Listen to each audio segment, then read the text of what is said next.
Hello বন্ধুরা, good afternoon. আমরা এখন দাঁড়িয়ে আছি রবীন্দ্র সরণিতে। তা এই যে রাস্তাটা দেখতে পাচ্ছ, এটা হচ্ছে রবীন্দ্র সরণির রাস্তা।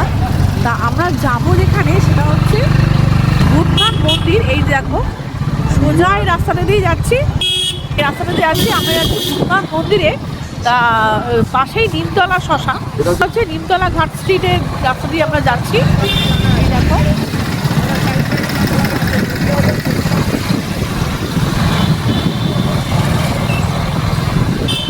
আমরা অবশ্যই এ দেখো নিমতলা লেন, এটা হ্যাঁ নিমতলা লেন।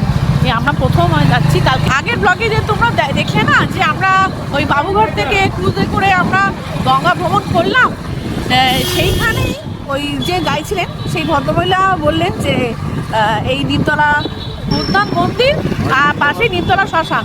সেই দেখেই আমরা ভাবলাম আজকে রবিবার, তা আমরা আজকে তোমাদের সাথে শেয়ার করব, বেরিয়ে পড়বো। এই প্রথম যাচ্ছি অবশ্য আমরা যাই, গিয়ে দেখি, আমরাও দেখবো, তোমাদেরও দেখাবো। আর একদম সোজা রাস্তা বরাবর আমরা যাচ্ছি। আমরা অবশ্য গুগল ম্যাপ দেখেই যাচ্ছি। এই যে জোড়া বাগান আদি কালী মাতা শীতলা মাতা মন্দির। এই যে নিমতলা ঘাট স্ট্রিট ধরে গঙ্গার দিকে যেতেই আমাদের চোখে পড়লো এই ডান দিকে বিশাল একটা অট্টালিকা। এখানে এসে জানতে পারলাম এটি জোড়াবাগান থানা, যা আগে কিনা ডাফ কলেজ নামেই পরিচিত ছিল। এখন এটা ভগ্নস্তূপে পরিণত হচ্ছে। দেখেও ভয় লাগছে, ভুতুড়ে বাড়ির মতনই লাগছে। আমফান ঝড়ে বাড়ির কিছুটা অংশ নাকি ভেঙে পড়ে। ইতিহাসে ফিরে যাই, 27শে মে 1830 খ্রিস্টাব্দে সুদূর স্কটল্যান্ড থেকে ধর্ম প্রচারের জন্য কলকাতায় আসেন আলেকজান্ডার ডাফ। তার পুরো নাম অবশ্য রেভারেন্ড আলেকজান্ডার ডাফ। তার উদ্দেশ্য ছিল মানুষের মধ্যে স্কটিশ ধর্মকে ছড়িয়ে দেওয়া।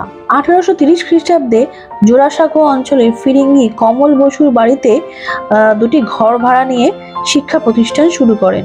তাকে অবশ্য সাহায্য করেছিলেন সমাজ সংস্কারক রাজা রামমোহন রায়। এই শিক্ষা প্রচার পেল দ্য জেনারেল অ্যাসেম্বলিজ ইনস্টিটিউশন। পরে এই স্কুল চলে গোড়াছাদ বসাকের বাড়িতে, যেখানে বর্তমানে রয়েছে ওরিয়েন্টাল সেমিনার স্কুল। পরে স্টুডেন্ট এত বেশি হয়ে যায় যে নতুন ঠিকানা হয় আবার এদুয়া পার্কের কাছে। ডাফ সাহেব তার নিজস্ব স্কুল স্থাপনের জন্য চলে এলেন নিমতলা ঘাট স্ট্রিট জোড়াবাগান অঞ্চলে। এখানে বাবু মথুর সেনের বাগান বাড়ি 68 নিমতলা ঘাট স্ট্রিট। হ্যাঁ, যেটা মথুর সেন মানে যাকে বলা হতো ব্যাংকার মথুর সেন, তার প্রাসাদ প্রমাণ বাগান বাড়ি। এই একটি অংশই মাসিক 200 টাকা ভাড়া নিয়ে ডাফ সাহেব তৈরি করলেন দি ফ্রি চার্চ ইনস্টিটিউশন। মথুর সেনের বাড়ি পশ্চিম দিকে 74 নিমতলা ঘাট স্ট্রিটে ডাফ সাহেব শুরু করলেন তার স্বপ্নের স্কুল বাড়ি।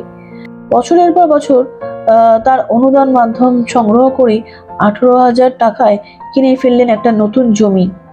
এই ভবনের নকশা পাঠিয়েছিলেন সুদূর স্কটল্যান্ড থেকে উডকোট সাহেব।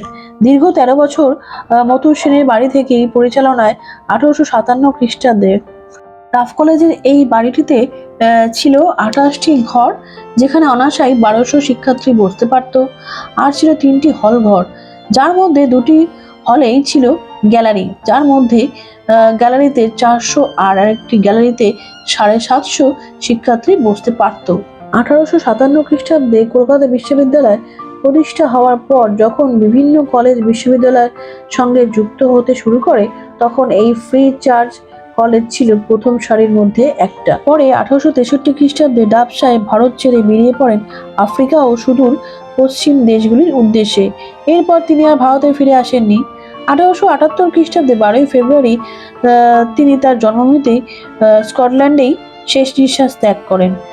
ডাফ সাহেব ভারত ছেড়ে চলে গেলে তার দুই প্রতিষ্ঠান the free church institution are the Assembly's institution সফলভাবে চলতে থাকে। ডাফ কলেজ তার নিমতলার বাড়ি ছেড়ে উঠে আসে কর্নওয়াল স্কোয়ারের পুরনো বাড়িতে। 1930 খ্রিস্টাব্দে এই free church institution are the Assembly's institution একত্রিত হয়ে আত্মপ্রকাশ করে স্কটিশ চার্চ কলেজ হিসেবেই। এইভাবেই কলকাতার ইতিহাসে ডাফ কলেজ সমাপ্তির সাথে উত্থান হয় নতুন কলেজে। এই নিমতলা ঘাট স্ট্রিটের বাড়িটা অতিরিক্ত সম্পত্তি, তাই কলেজ কর্তৃপক্ষ বাড়িটি বিক্রির ব্যাপারে ফরমান জারি করে এবং 1920 খ্রিস্টাব্দে এই বাড়ি কিনে নেয় কলকাতা পুলিশ, যা রূপান্তরিত হয় জোড়াবাগান থানায়।